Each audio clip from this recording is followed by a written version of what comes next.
So they're basically lying to you, which I presume would also mean that they're lying about everything else, including why you can't have an election, including why, for some reason, in Norfolk, Simon Ring, an independent councillor, says people should be allowed to exercise their democratic right to choose. Simon joins me now from Norfolk. Simon, a very good morning to you. Thanks for joining us. Morning, Mike. Good to see you. I'm happy to see you taking democracy seriously, unlike this government, who don't seem to think that it matters anymore. Well, that clip says it all, really, that you've just showed. Speaking over somebody, telling them that they shouldn't speak over them is the demonstration of irony with national politicians. They have no idea what goes on at a local level, and they don't care about people's voice. They don't care that the vast majority of people out there want to have their say. And despite the fact that the turnout at elections is pretty low these days, the majority do care, and they don't want their vote taken away. Well, also, it's everybody's right to vote or not to vote. You know, it's not the government's right to remove your ability to choose which one of those things you want to do. You know, I mean, I've heard an argument made before that, you know, it's your own fault because you didn't turn out to vote in very many big numbers last time we had an election. But I'm sorry, I'm not buying that, because people, as I say, have the choice in a democracy whether to vote or not. Yeah, and if you've got that argument, then what we should have in this country is a compulsory vote with a none of the above box on the ballot sheet, and as they do a similar system in Australia. And I quite like to see how many none of the aboves win the election on the basis of the calibre of people in national politics coming forward, as you've just seen, is appalling, absolutely appalling. But the calibre of politicians coming forward at a local level is not appalling. Yes, there's some lightweights. Yes, there's the freeloaders. Of course there are. There are in all areas of life.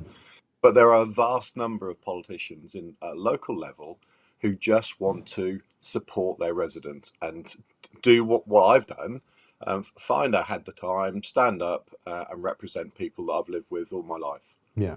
And tell us what made you come to this particular momentous decision, because it is a momentous decision for you to say that you're going to resign and then sort of try and win your seat back. Yeah, it is. I'm in a better position than most because some people rely on the allowance and the funding funds that you get from being a politician. I don't. So from that point of view, I'm not taking a risk. But I'm taking a risk from a reputational point of view. If I lose at the by-election that will be held, then I hope I lose because I'm not doing a very good job. I think I am doing a very good job, and the response that I've had has been phenomenal. But I think the final straw for me, I mean, I did think that this was going to get cancelled.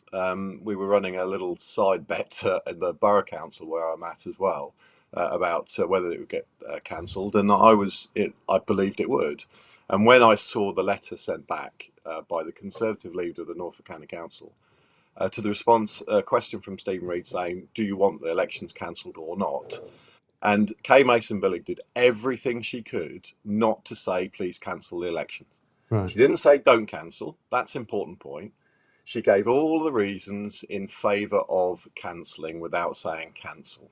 And she didn't have the courage to say, I think we should cancel elections. And the reasons, the cost base, the resources, it's nonsense, absolute nonsense. There's no price that you can put on democracy that says you should cancel. No. And of course, it was delayed already once, which is part of the reason why people are so annoyed second time around, because we were told last year, and I say we because I spent some time in East Sussex, which has been also, you know, put on the long finger, as it were. You know, we were told this was a purely kind of administrative problem that needed to be got around because it was complicated to somehow, you know, meld together all of these different local councils. And I have to say this, Simon, I've been seeking an explanation for exactly what this is all about for over a year now.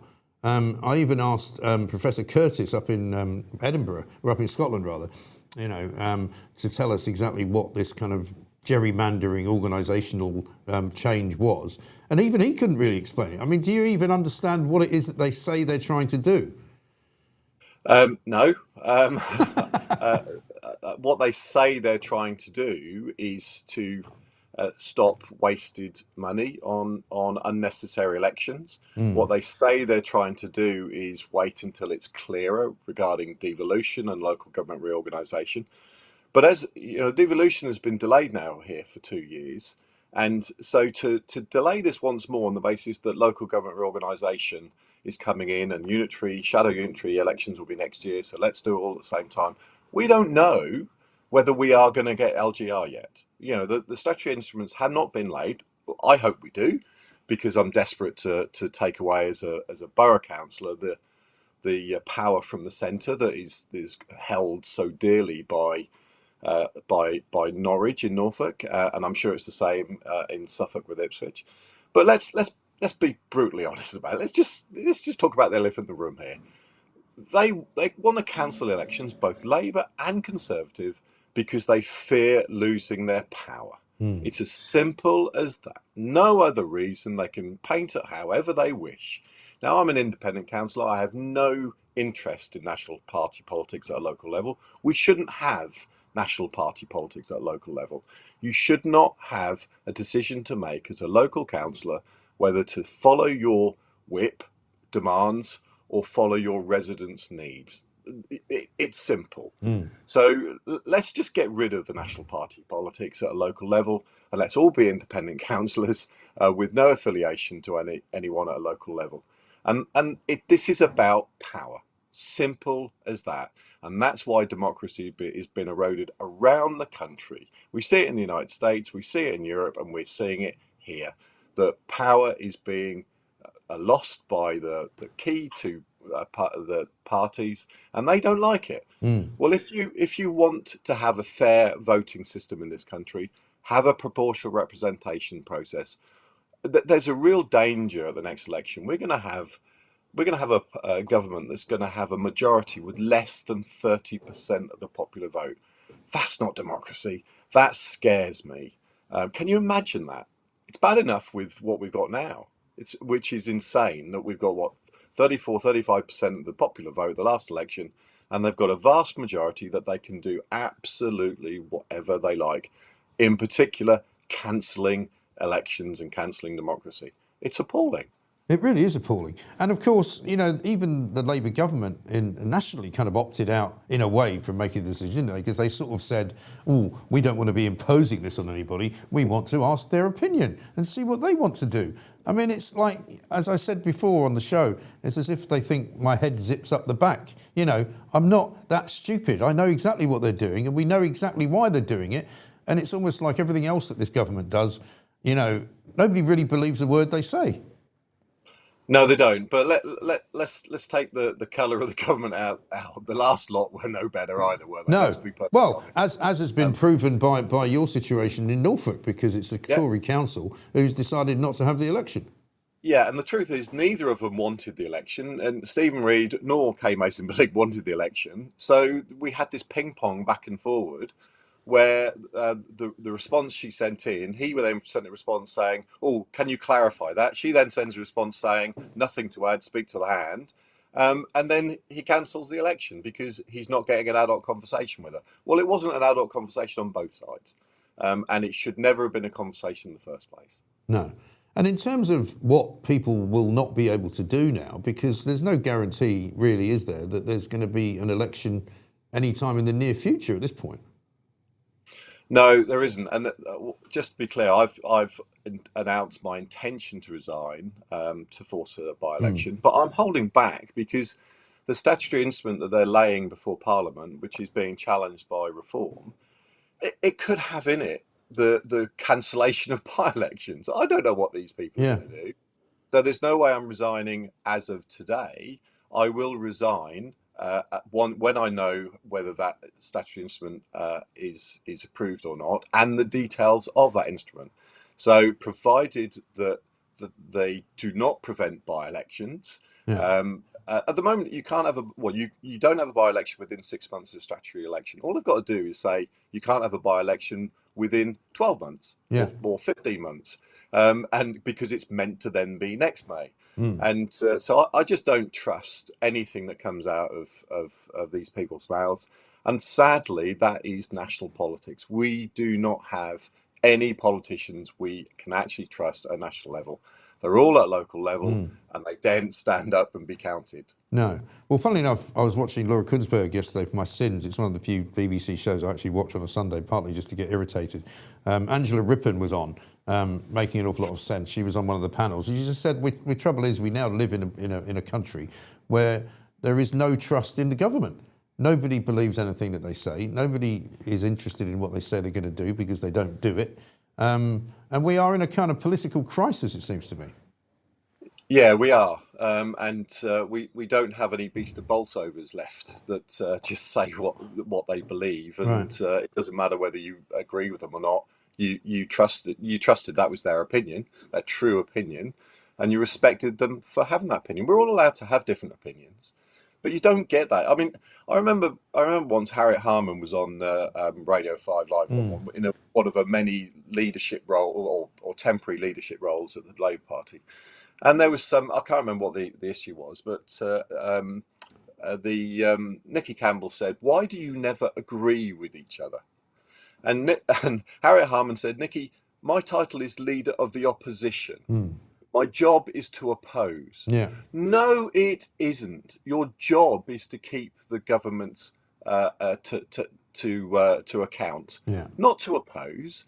The only time we ever agree with anyone in national government is when there's a disaster. Why can't people go, "Do you know what? That's a good idea. I think I can go with that." They never do, because Right. their job is to oppose. No. If you Right. look at what we're doing over here in West Norfolk, we're an independent-led local council, and we work with everybody, and we get together, we make decisions together. They can't do that at national level. They don't do it at county level because they have the power to ignore other people, and that's why we don't need these vast majorities that we have with our voting system. Yeah. It's wrong. And as you say, for some of the kind of disaster level debates that are held, they actually don't ask enough questions in those situations. You know, the Iraq War, everybody went, "Oh yeah, okay, let's just go." Lockdowns, yep, let's do it. Let's just have an even longer lockdown. You know, nobody was asking any questions, because if you did, you were perceived to be some kind of pariah of the country. Yeah, and part of the reason for that is because of the abuse of statistics. People use, you mentioned it earlier, that about statistics. You know, the abuse of statistics is absolutely appalling in government these days. I mean, you just take this issue of cancelling elections. I'm being told that my by-election will cost £25,000. No, it won't. The staff that is counted within that £25,000, they're still being employed. Yeah. They're employed at the district levels to run the by-elections and the normal elections. They're not being paid overtime for it. They are being paid. Now, that's not all of the cost. Yes, there's some mail-out costs and such like, and hire of the polling booth, 3 of them, by the way. Right. That's all. But to then put a figure of 25 grand to say I'm costing the taxpayer 25 grand is absurd. Right.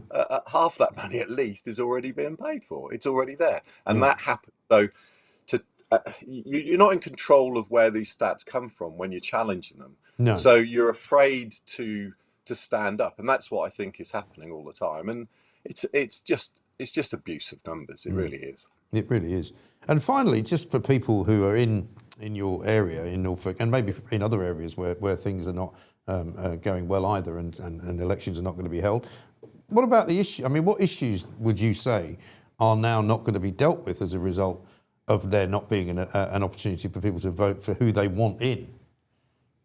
Well, the very decision over local government reorganisation, which I do agree with, I'm happy with it, because it does devolve power, if we get 3 unitaries, not 1, to where it needs to be at. But the very decision over that is coming up, which is one of the excuses that is being given. That you don't want a whole load of new councillors to come in and who are green around the gills to change the decision. Well, I'm sorry, that's what elections do.